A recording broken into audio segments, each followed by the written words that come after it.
تھے، جو اتحاد تھا، جو اتفاق تھا، اسے ختم کیا جائے۔ مگر عزیزوں، نوجوانوں، بزرگوں، جہاں تک ہو سکے، جتنا ہو سکے، اگر اس کے اوپر اپنی دولت بھی خرچ کرنی پڑے تو کیجئے گا، کیونکہ اسلام اور اتحاد ایک ایسی چیز ہے جس کی وجہ سے ہم لوگ کامیاب اور کامران اور دین محمد مصطفیٰ صلی اللہ علیہ وآلہ وسلم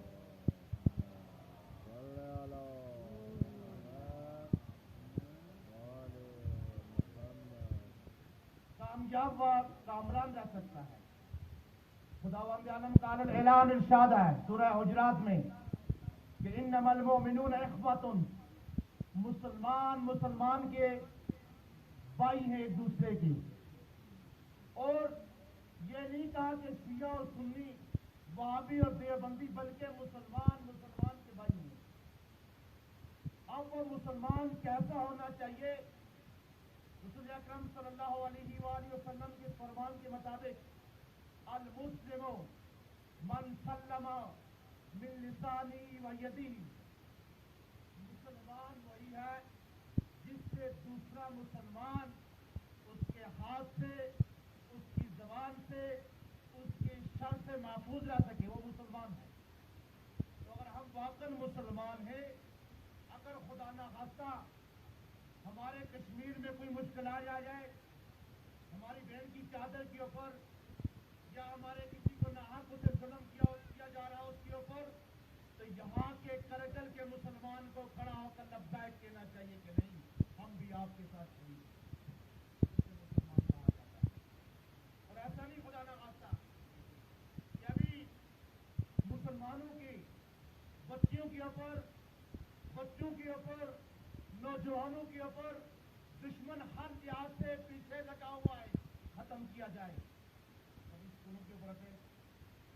کبھی کالجوں کے اوپر، کبھی ابھی ایک اور کتنا فساد کہ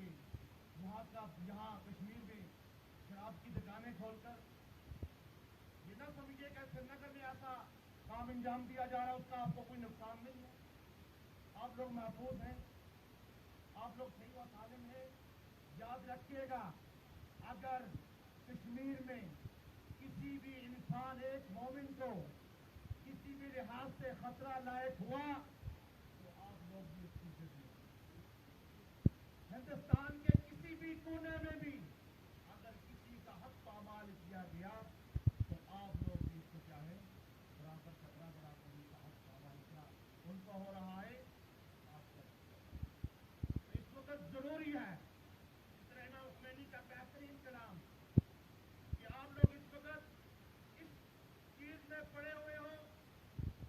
کہ یہ شیعہ ہے، یہ سنی ہے، یہ علی ولی اللہ کہہ رہا ہے، یہ رسول اللہ کہہ رہا ہے، بلکہ اس وقت دیکھو دشمن تمہارے ہاتھ کاٹنے کے چکر میں ہے، دشمن تمہیں جدا کرنے کے چکر میں ہے۔ کوشش کیجئے جہاں تک ہو سکے، جتنا ہو سکے، دین اسلام بھی یہی کہتا ہے، اور امام خمینی نے بھی اپنے اس وقت کے مطابق اور اس زمانے کے مطابق آپس میں اتحاد کو قائم کیا، اتفاق کو قائم کیا، تا رہتی دنیا تک یہ پیغام دے دیا کہ نہیں، اتفاق اور اتحاد ایک ایسی چیز ہے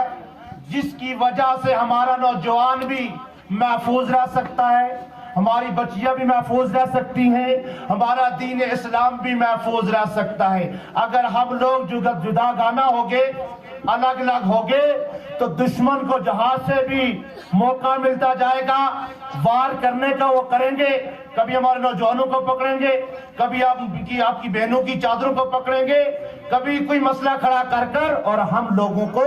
دین اسلام سے خارج اور پامال کر دیں گے۔ بس اس وقت کے زمانے میں تقاضا اور ضروری یہی ہے، جہاں تک ہو سکے، جتنا ہو سکے، آپس میں اتحاد کیجئے، اتفاق کیجئے، اور اسی کی بدولت ہم لوگ کامیاب و کامران ہو سکتے ہیں۔ خداوند عالم ہمیں اتفاق اور اتحاد کی دولت سے عطا مالا مال فرمائے، اور محمد و آل محمد کے نقش قدم پر چلنے کی توفیق عطا فرمائے۔ والسلام علیکم ورحمۃ اللہ۔ آج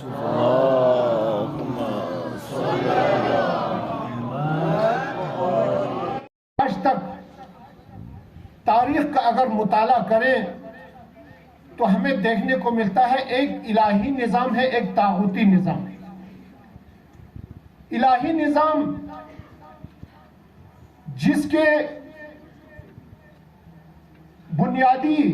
مقصد جو ہے قیام عدل ہے، سماج کے اندر، سوسائٹی کے اندر عدالت کا قیام کرنا،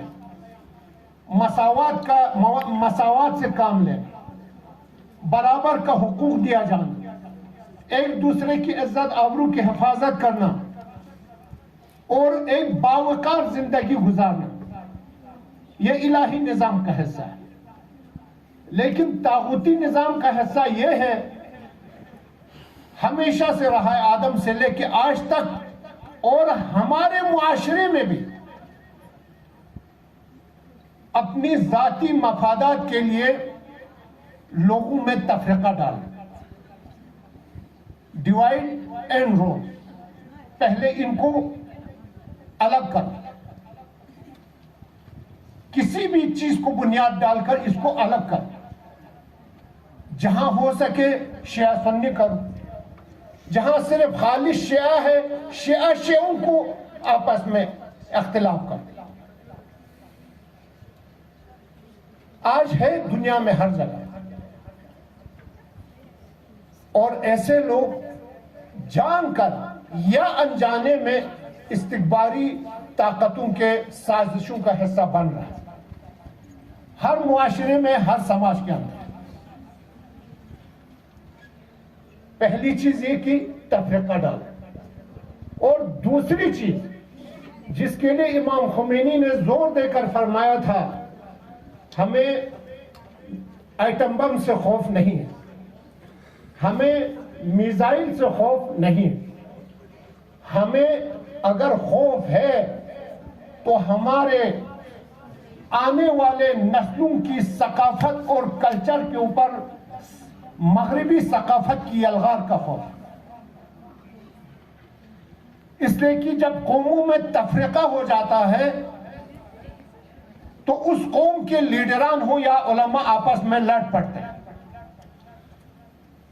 اس درمیان قوم کے نئی نسل بربادی کی طرف چلا جاتا ہے۔ استعماری طاقتوں کو بہترین موقع ملتا ہے کہ ان قوموں کے جو آئندہ ہے، مستقبل ہے، اسی کے اوپر جو ہے ہم کام کریں۔ لہذا ہر قوم کے نوجوان لڑکے لڑکیوں پر جو ہے، اور اسی چیز کا ہم سب شکار ہیں۔ ہم نہ امام خمینی کے راہ پر چل پائے، نہ امام خامنئی کے راہ پر چل پائے، نہ ہم اپنے گھروں کو آباد رکھ پائے، نہ ہم ہمارے قوم کی عزت آبرو ہے ان کے لیے چارہ جوری کر کے ان کی عزت آبرو کو محفوظ کرنے، ان کو تعلیم و تربیت سے آراستہ کر کے ایک بابصیرت مستقبل بنانے کے لیے، ان کو اپنے ٹانگوں پر کھڑا ہو کر باوقار زندگی گزارنے کے لیے